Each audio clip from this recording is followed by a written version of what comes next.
আসসালামু আলাইকুম এভৰিৱান। আজি ৰমজান স্পেচিয়েল ওটছ ক্ষীৰ বনালোঁ।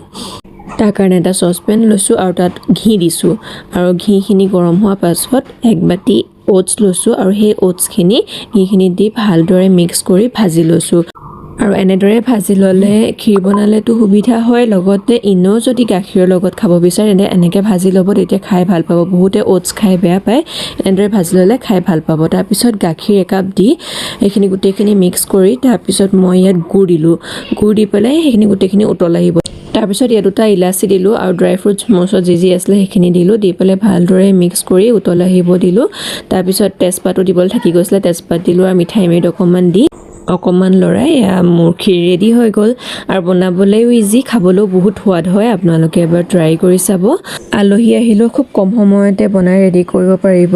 আশা কৰিলোঁ মোৰ এই ৰেচিপিটো আপোনালোকৰ ভাল লাগিলে। যদি ভাল লাগিলে এটা লাইক কৰি দিব, শ্বেয়াৰ কৰি দিব আৰু মোৰ পেজটো ফ'ল' কৰিবলৈ একদমেই নাপাহৰিব।